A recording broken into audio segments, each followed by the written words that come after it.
Vida y obra de Pestalozzi y Montessori. Johann Heinrich Pestalozzi, 1746-1827. Nace el 12 de enero de 1746 en Zúrich, Suiza. El padre, apreciado cirujano, murió cuando el pequeño Heinrich tenía 6 años. Con amorosa solicitud, la madre proveyó, en medio de grandes estreses económicas, a educar a los 3 huérfanos con auxilio de la fiel sirvienta Pavelli y de su abuelo. Se entusiasmaba por los ideales humanitarios y por generosos proyectos de reformas jurídicas y sociales. Se exaltó de Rousseau, de quien abrazó las ideales democráticas, renunciando al proyecto de seguir la carrera eclesial para encargarse del estudio del derecho, con el propósito de seguir una carrera política para luchar por la educación y las libertades populares. Asimismo, abordó con honda humanidad escabrosos problemas jurídicos sociales como en legislación e infanticidio. Pestalozzi escribió también anotaciones de diario, con intenciones de un estudio psicológico, Diario de un padre, de 1774, en el que siguió durante varias semanas los progresos de su hijo Jacques, de 3 años de edad, o en forma de reflexiones íntimas sobre grandes temas ético-religiosos, Vigilia de un solitario, de 1780.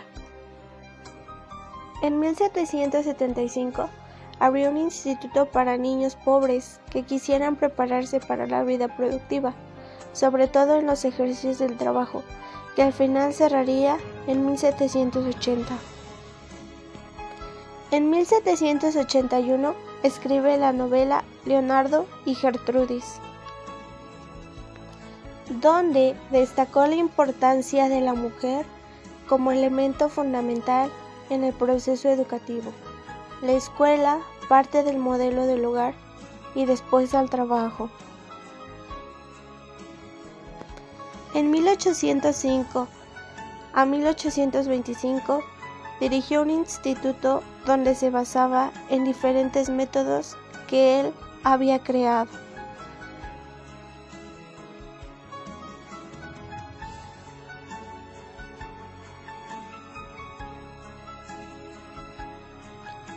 Su método se basó para niños desobedientes en las aulas. Además, promulgaba la importancia del juego controlado. Los principios pedagógicos son la naturalidad, la educación elemental, se debe incluir educación física, resistencia corporal.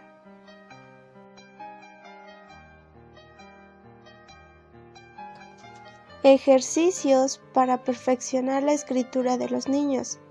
Destacó ejercicios culturales para el desarrollo social de los niños. Consideraba la familia la base de la educación del niño y posteriormente la escuela.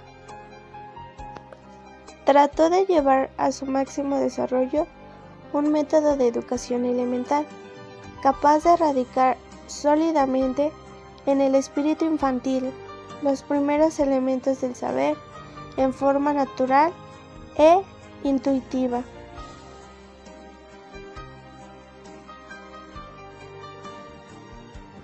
Los principios de este método los formuló en el libro Cómo Gertrudis enseña a sus hijos, 1801, donde plantea 2 propuestas. En la primera, el niño tiene facultades innatas a desarrollar. En la segunda, al niño se le enseña por la observación y la comprensión.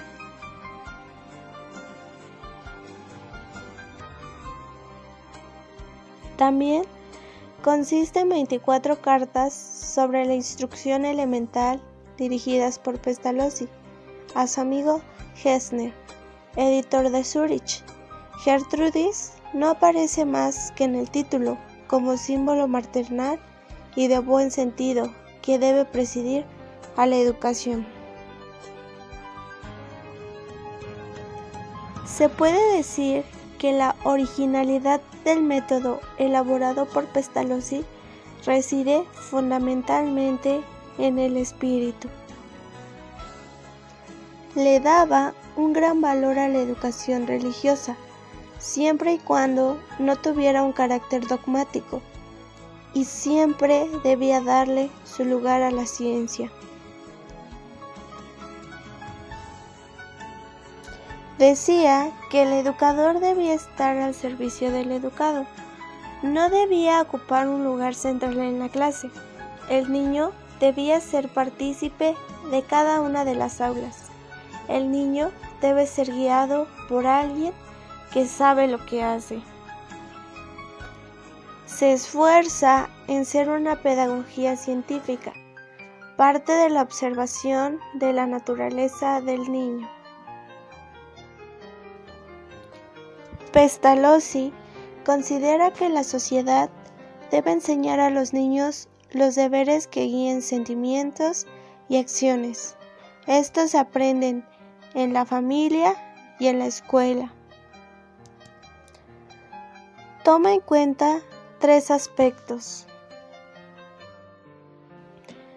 La intuición es la vivencia de lo que hemos percibido por los sentidos, porque son el primer contacto vivo por las cosas. El segundo es la asociación, pues nos permite elevarnos de la multiplicidad de lo particular a una comprensión general. El tercero es el conocimiento. Se escalona como una serie, en lo cual es posible que lo anteriormente conocido quede en los nuevos conocimientos. En el Canto del Cisne, en 1826, Pestalozzi reconocía en un breve balance aquella experiencia.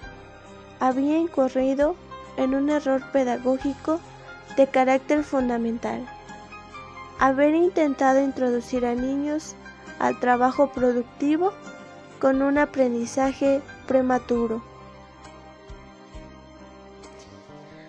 Finalmente muere el 27 de febrero de 1827.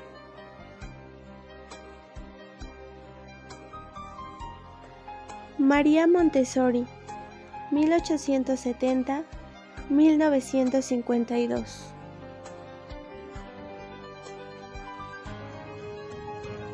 Nació el 31 de agosto de 1870 en el poblado de Chiarabelle, en la provincia de Ancona, puerto del mar Adriático, en el centro de Italia.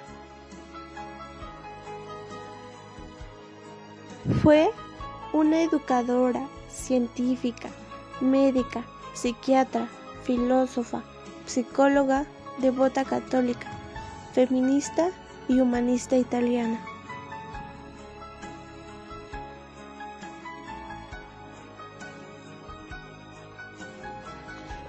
Su madre fue Ranilde Stoppani, mientras que su padre, Alessandro Montessori, era militar de profesión y muy estricto.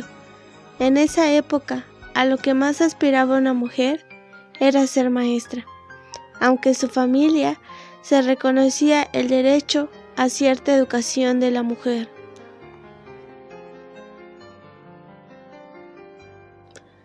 En 1892, pese a la negativa de su padre y al inicial rechazo del director de la Facultad de Medicina, el doctor Guido Baselli logró empezar sus estudios superiores en medicina. Superar una serie de dificultades por su condición como única mujer en una carrera que en esos tiempos solo estaba pensada para hombres, al grado de tener que practicar con los cadáveres sola durante las noches. Después de diversas dificultades, finalmente, en 1896, se convirtió en la primera mujer médica de Italia. En el instituto donde se graduó, permaneció en esta durante algunos años en calidad de asistente de la clínica neuropsiquiátrica, donde se ocupó sobre todo de la educación de niños anormales y mentalmente débiles.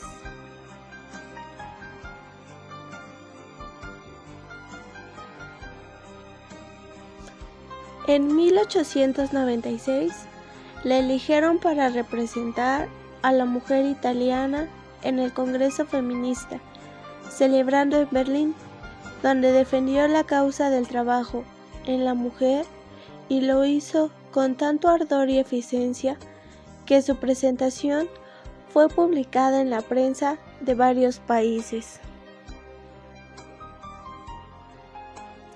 María Montessori mantuvo una relación amorosa con el doctor Giuseppe Montesano, quien fuera su colega en las escuelas para retrasados mentales, en donde Montessori trabajó de 1898 a 1899.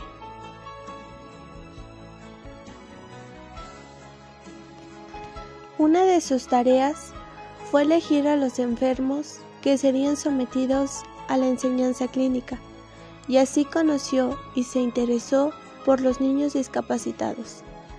Cierto día, la mujer que los cuidaba le informó que los pequeños jugaban en el suelo con las migajas que se les caían durante la comida.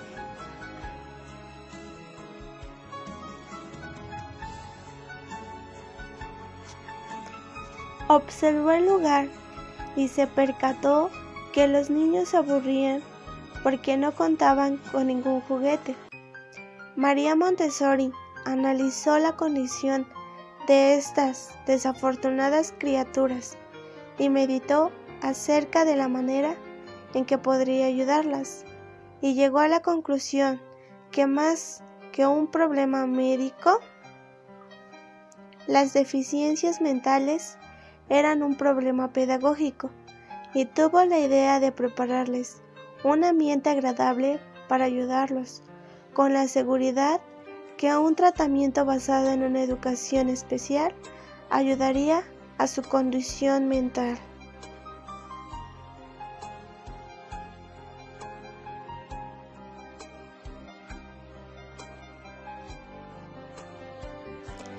Se enteró que existía ya un método de educación especial para este tipo de niños, desarrollado por dos médicos franceses, Jean Intard, 1775-1838, y Edouard Seguin, 1812-1880, así que pidió autorización para ir a París para estudiar el trabajo de ambos autores.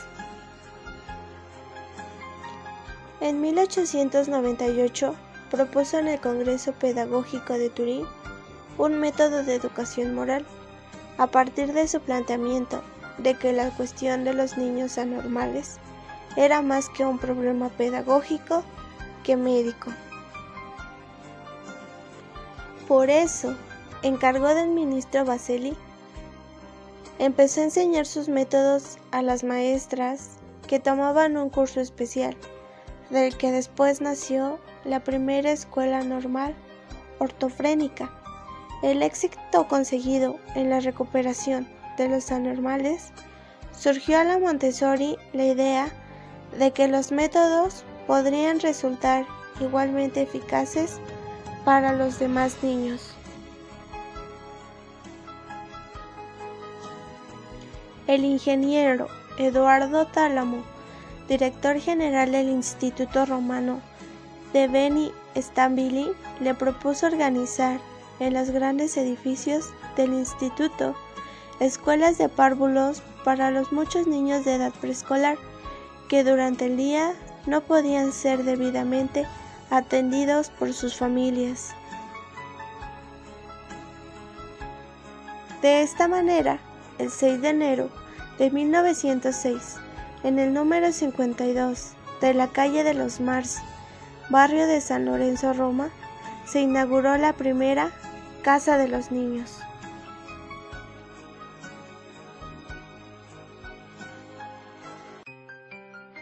El 7 de abril de ese mismo año se abrió una segunda casa de niños dentro del mismo barrio de San Lorenzo. El 18 de octubre se inauguró una más en el Distrito Obrero de la Humanitaria, en Milán, mientras la Case di Lavoro de la misma sociedad fabricaba los materiales didácticos para las clases. El 4 de noviembre se abrió otra en Roma, para niños de mejor posición económica, ya no en un barrio popular. Ocuparon un edificio moderno en la calle de Famagosta, de los Patri de Castello. Posteriormente, las casas de niños se fueron extendiendo por varios países.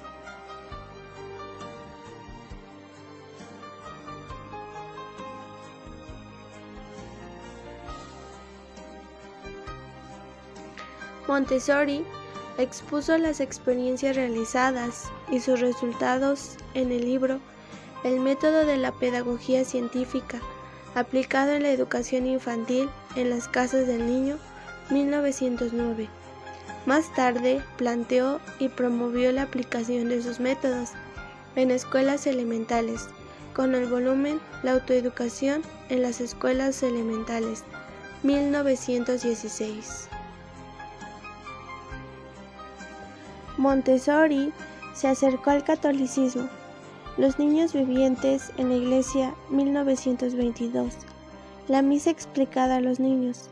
Y en los últimos años se esforzó por formular de nuevo y renovar al día su doctrina general con los libros La formación del hombre, 1949, y El secreto de la infancia, 1950.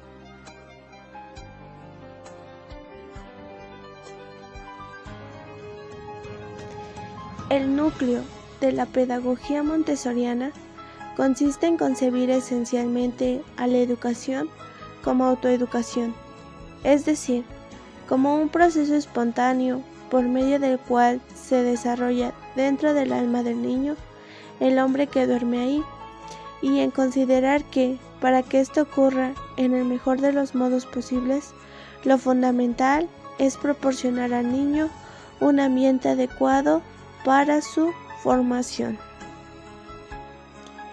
En las casas del niño todo está concebido y constituido a la medida del niño. Mesas, sillas, armarios, repisas, libreros, percheros, lavabos, nada de bancos de escuela, instrumentos de esclavitud del cuerpo infantil. De la misma manera como los castigos y los premios son instrumentos de esclavitud para el niño. En este ambiente, el niño goza de libertad para moverse, actuar a sus anchas, sin la injerencia obsesionante del adulto. Estos materiales sirven para educar ante todo los sentidos del niño, base fundamental del juicio y el raciocinio. El niño puede tomar los materiales que quiera, sin otra obligación que devolverlos a su lugar antes de tomar otros. La maestra reduce sus intervenciones al mínimo. En general, dirige la actividad, pero no enseña, por lo que se le denomina directora. Define la mente del niño como mente absorbente y habla de periodos sensibles, durante los cuales el niño asimila con maravillosa rapidez series enteradas de experiencias nuevas de un cierto tipo. Salta a la vista su carácter más bien analítico, ligado por una parte al hecho mismo de basarse en un material preconstituido. Este carácter se advierte no solo en la educación de los sentidos, donde se tiende a aislar las diversas sensaciones, concentrando la atención en ellas y comparándolas.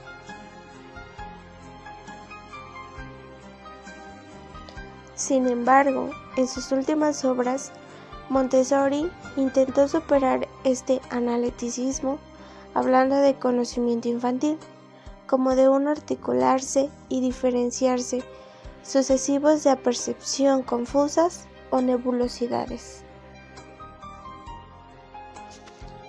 Después de una vida dedicada con gran sacrificio al trabajo con los niños, María Montessori murió el 6 de mayo de 1952 a los 81 años de edad en Países Bajos.